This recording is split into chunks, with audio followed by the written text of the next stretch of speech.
"Mom, are you having fun?" When my younger son, who had lent us his vacation home, called, I was alone at home. My eldest son and his wife, along with my husband, were all spending their vacation at the younger son's vacation home. My younger son was unaware that I was being treated like a housekeeper by my eldest son and his wife. I'm being treated like a housekeeper, so I'm waiting here alone at home. My words took my younger son by surprise, and he responded with a puzzled, "What?" My name is Harper, and I will turn 72 this fall. I served as a local government employee until retirement at age 60. Since then, I've been leading a relaxed life on my pension. My husband Matthew retired a bit before me. Matthew and I have 2 sons. Our younger son Oliver went to a college out of state and landed a job there as well. His wife is someone he met at work, and their life is no longer rooted here in our hometown. Maybe it's because he's far away, but he contacts us regularly, so I don't feel lonely. My eldest son and his wife started living with us the year I retired. As soon as we renovated our aging family home, our eldest son Robert suggested we live together. We know we'll continue to age. At that time, there was some unease about it being just Matthew and me, though it felt like Robert appeared as soon as the house was new. Seeking his own benefit, he is, after all, our eldest son. He's the heir, so we couldn't refuse to live together. Matthew seems indifferent, neither opposing nor approving of the arrangement. Seeing Matthew's attitude made me feel a bit embarrassed. Robert's wife Grace had continued to work after they were married, maintaining a dual-income household. I was a bit surprised when I heard she quit her job to live with us. It's not like her workplace was far, and compared to me, who had worked until retirement, she's still in her prime. Considering that no amount of savings is enough for retirement, it was surprising that she decided to quit her job and focus on household chores. "It's okay if I don't work. I've always admired being a housewife," Grace said with a smile. It seems she didn't really like her job. If she's happy being a housewife and taking care of the house, that's helpful for us. Living together might not be so bad, I thought. But once we started living together, such carefree thoughts quickly disappeared. The disagreement started on the very first day of moving in. We argued about which room to choose. We had prepared a room for Robert and his wife, which was originally designed for guests. It was spacious and should have been fine. However, Grace said, "I want a room with better sunlight." Indeed, the room gets the afternoon sun, so the daylight might not be the best during certain times of the day. "I don't like this damp room," Grace complained to Robert, glancing at me occasionally. She probably expected me to offer to swap rooms. Seeing right through her intentions, I held my tongue. After all, it was Robert and his wife who asked to move in. I didn't think we needed to back down. But Matthew had a different opinion. "There's no helping it. Let's give in to the younger ones." Matthew said this and suggested to me, "Shall we move?" Ignoring my opinion was typical of him. Matthew has always been lenient with Robert and strict with Oliver. He claims to have raised both sons equally, but the difference is obvious, and I've had to comfort Oliver many times. In the end, our room was moved at Matthew's insistence. Robert and his wife ended up using the room we were supposed to use. Had there been even a simple thank you from them, I might have been able to settle down, but we never heard those words from either Grace or Robert. They acted like it was a given, and I remember feeling very angry. It seemed unlikely that Grace and I would become close, given how things were from the start of living together. And it didn't take long to confirm that premonition. Grace retired from her job when they moved in. She had said she admired being a housewife, so I thought she would want to do things like cooking. But in reality, she didn't do any housework at all. She would either laze around the house all day or go out to play in the morning and return in the evening. Laundry, cleaning, and meal preparations all became my responsibilities. I thought it was only natural that she should help a bit, but Grace had a different opinion. "It would be helpful if you could help with the housework a little." I had told Grace this because her behavior was too much. But she immediately tattled to Robert, and she apparently told him that I had scolded her harshly. Of course, I hadn't scolded her at all. I had merely spoken to her gently. Grace supposedly pleaded with tears. Now I was the one being blamed. "Do you enjoy harassing my wife?" Robert hurled such words at me, leaving me stunned. He wasn't the kind of child to say such things to a parent. It was entirely the influence of his wife. Mom is in charge of the housework because Grace is holding back from helping to make sure Mom doesn't get senile. Don't you understand her consideration? I'm left speechless by such a ludicrous excuse. Essentially, Grace is saying that she doesn't do housework for my sake. It seems she claims she wants to do it, but is holding back for my benefit. I think it's incredibly brazen, and I'm at a loss for words. It would be one thing if it were just Robert, but even Matthew agrees with Grace, casually saying, "You should do it." He's never washed a single dish, yet he's quick to talk big. Despite living with Robert and his wife, all the household chores have become my responsibility. I think it didn't take long for my role to become akin to that of a housekeeper. One day, amid such a routine, I got a call from Oliver. He said he bought a log cabin-style vacation home for summer retreats. After graduating from college, Oliver left his job after 3 years. Then, he started a gaming company with some friends from college. Robert used to mock Oliver, saying, "He'll surely fail." But it turned out to be a huge success. Now, Oliver is the CEO and apparently making a good income. Hearing about the purchase of the vacation home, I'm happy that things are going well for him. On the other hand, Robert seems displeased. I think he's envious that Oliver is surpassing him in many ways. However, despite all his grumbling, Robert quickly changed his tune when Oliver said, "Let me know when you want to use the vacation home." Grace had the exact same reaction, and I'm impressed at how couples start to resemble each other. By this time, I had become the de facto housekeeper of this house. I was handling all the household chores alone and had reached a point where Grace was bossing me around with menial tasks. The other day, she even told me to polish her shoes. I noticed that I no longer have the energy to get angry, which is chilling.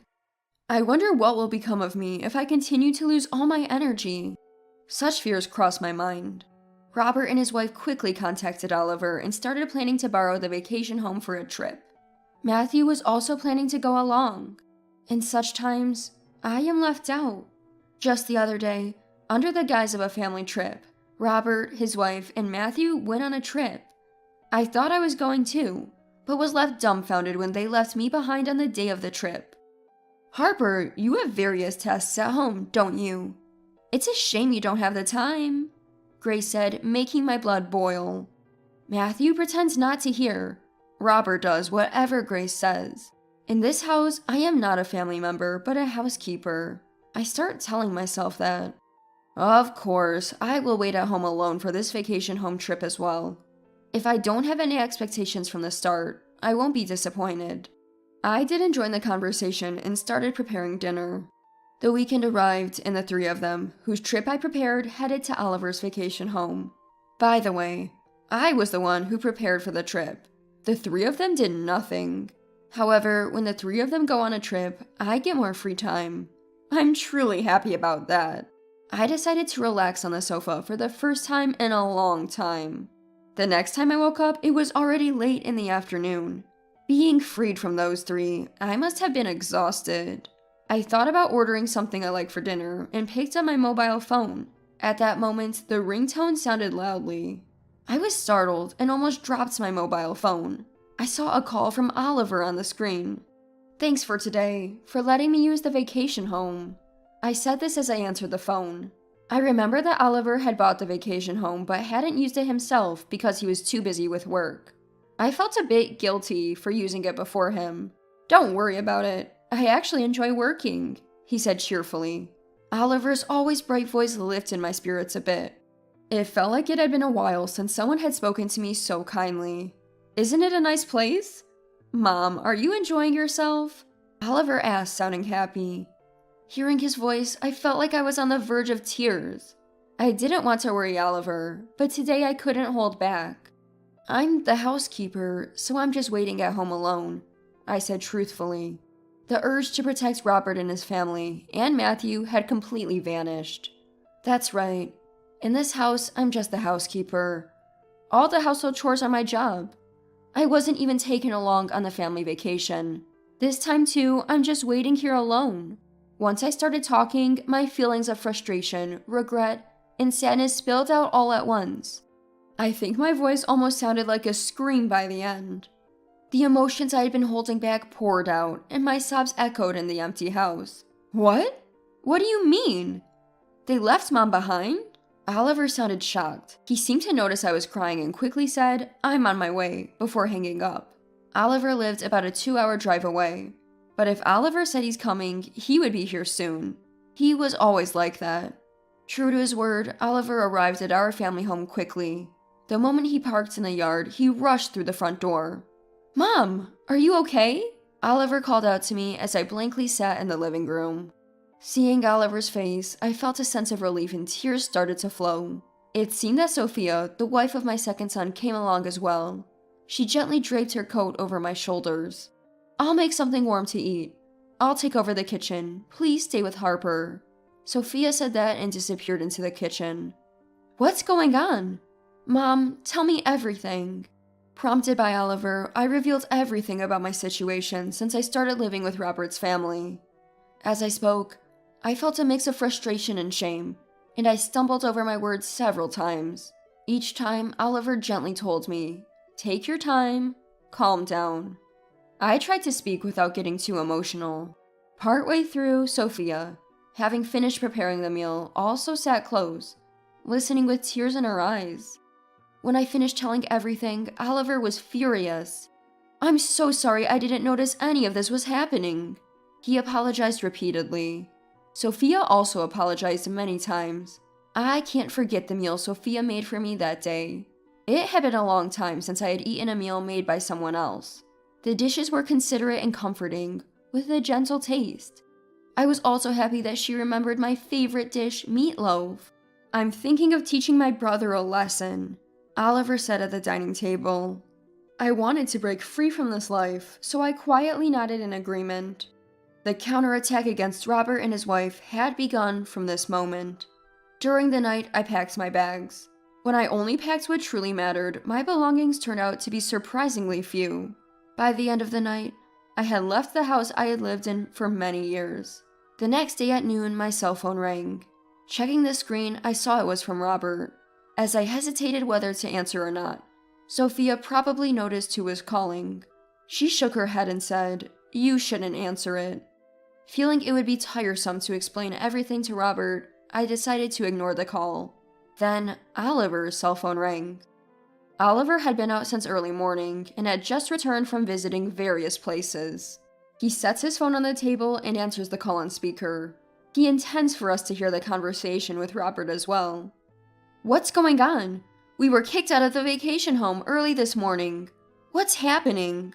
Robert's angry voice blared suddenly. In the background, the sound of Grace arguing with someone could be heard. I decided to get rid of the vacation home. Demolition starts today, so you can't use it anymore. You guys should head back home. Oliver casually responded. At this, Robert exploded in rage, hurling insults at Oliver. He criticizes, saying things like it's not a real job, or that being a president isn't a big deal. To top it off, he even suggests billing Oliver for the travel expenses. "Is Dad with you?" To Oliver's question, Robert replied, "Dad went back earlier. He kept saying last night that he should have brought Mom along, and that it would have been better if he had." Hearing Robert's words, I felt relieved knowing that Matthew was somewhat concerned about me. The thought that there were still fragments of conscious and marital affection left made me happy. "Hey, what's happening? Aren't you the CEO? Do something! Our vacation is ruined!" Impatient with the stalemate, Grace interjected into the conversation. Oliver's brows furrowed, revealing his discomfort. "Oh, sister-in-law, long time no see. Aren't you always on vacation? I heard the housewife abandoned her duties, right?" Oliver said mockingly, to which Grace started yelling, "How rude!" She then began cursing Oliver, just like Robert had. Oliver seemed unaffected by anything said to him, remaining calm. As Grace's tirade reached its peak, he abruptly hung up. "Mom, you can stay here as long as you want. I'll contact Dad and have him come here," Oliver said with a smile. "You can't decide something so important on your own. You two should discuss it together." I hurriedly looked at Sophia. Then Sophia smiled and said, "Understood. Let's live together." Oliver mentioned that he was thinking of building a home soon, and considered making it a 2-family house. It was a generous offer, but I wondered what would happen to our family home. When I posed this question to Oliver, he replied with a mischievous grin. "My sibling is going to be so shocked." Oliver, who had been out since early morning, seemed to have set something up and was looking pleased. He probably intends to give Robert and his wife a stern warning by retaliating on my behalf. In the end, I contacted Matthew and asked him to come directly to Oliver's house. I explained that he would be living in this house from now on. Matthew seems pleased, saying, "That's a generous offer," though Matthew thought he was getting along well with Robert and his wife. It seemed that Grace was harassing him behind the scenes. Going on trips together was apparently all a scheme to make Matthew pay. He informed me that Robert and his wife don't pay a dime. Still, for his beloved son, Matthew seemed to have endured it. "We should have talked more with each other," I said. Matthew smiled warily and agreed, saying, "Yeah." Matthew said to Oliver, "I'm counting on you." Oliver, who had always been raised strictly by Matthew, looked a bit surprised, but quickly nodded with joy. In the evening, my mobile phone and Oliver's mobile phone rang simultaneously. I had a call from Grace, and Oliver had a call from Robert. We decided to respond first from my mobile phone after consulting. Just like in the morning, I turned on the speaker and answered. "Hello? What's up?" I tried to keep my cool as I spoke. Grace seemed to dislike my attitude. "What? How can you be so relaxed? Isn't it your job to protect the house? What is this mess? You are useless." Her anger seemed to have peaked. "What happened? What exactly is going on?" "Our house is gone. What is this? It's just an empty lot. There's even a for sale sign." Hearing Grace's scream, I quickly looked at Oliver's face. Oliver had an awkward smile on his face. I see. This is what Oliver had been busy arranging since the morning. Oliver was a child who, once he decided to do something, would do it thoroughly. His methods were so bold that they often surprised adults. Oliver had eliminated a place for Robert and his wife to return to. It seemed that when Robert and his wife came back, the contractors were just leaving. The building was completely gone, with only a bit of the foundation concrete remaining. Their belongings seemed to be piled up in a corner of the yard. The building was indeed in Matthew's name, and it was possible to demolish it with Matthew's permission. But I thought the land was inherited by Robert. Then Sophia quietly informed me. Apparently, Robert and his wife were in debt to Oliver. As collateral, they seem to have transferred the ownership of the land to Oliver. Of course they haven't repaid it since. "Sister-in-law, let me talk to my brother." Oliver said that and silenced the screaming Grace. That's when they seemed to realize that we were together.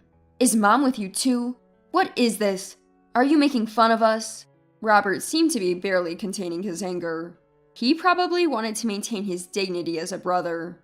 Mocking such a Robert, Oliver explained. He simply stated that he had put the land up for sale. "If you need a reason, I'll tell you. A couple who treats Mom like a housekeeper doesn't deserve that land, right? Consider it a punishment for doing as you please on my land and give up." Oliver's words made Robert catch his breath. Being brothers, they knew each other's personalities well. Robert knew all too well that once Oliver made up his mind, he wouldn't back down. Big brother can spend the rest of his life with that wicked wife of his. He doesn't need Mom anymore, right? If he needs a housekeeper, he should hire one with his money. Goodbye. Saying this, Oliver tries to abruptly end the call, just like he did in the morning. There was something I desperately needed to say to Robert and his wife. "I don't want to have anything to do with you two from now on. Oh, I guess I was never family. I'll be resigning as your housekeeper." Facing the phone, I declared as loudly as I could to Robert and his wife. "Hold on, wait, Mom!" Robert's voice came through the phone speaker, but I ignored it and ended the call. I felt a sense of liberation. Immediately after, there were incoming calls from Robert, but I kept ignoring them and eventually blocked them. I felt a sudden release of tension. "That settles it, Mom," Oliver said with a smile. Later, Robert and his wife came to Oliver's house unannounced. When confronted by Robert about their intentions, Oliver showed him the deed to the land. Oliver stated there was no reason for them to complain, as it was his land, and Robert was checking our expressions. Robert probably didn't want his parents to know that he had lost the land to pay off a debt from his brother. I understood Robert's desire to maintain his dignity, but it's a futile effort, because we know everything. Finally, an infuriated Grace lunged at me. "How dare you? Just a housekeeper." The one who snapped at Grace's words was Sophia. "Get out!" she shouted, pushing Robert and his wife out the front door. We warned Robert and his wife that we would call the police if they caused any more trouble. Reluctantly, Robert and his wife left.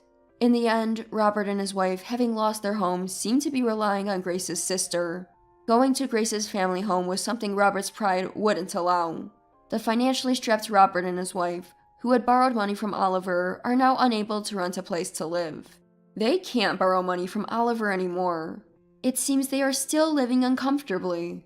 Grace is apparently being treated like a housekeeper at her sister's place, much like I was before, and is feeling bitter. Is this what they call karma? The reason for the debt seems to be Grace's extravagant spending, and their marriage is currently in the worst state.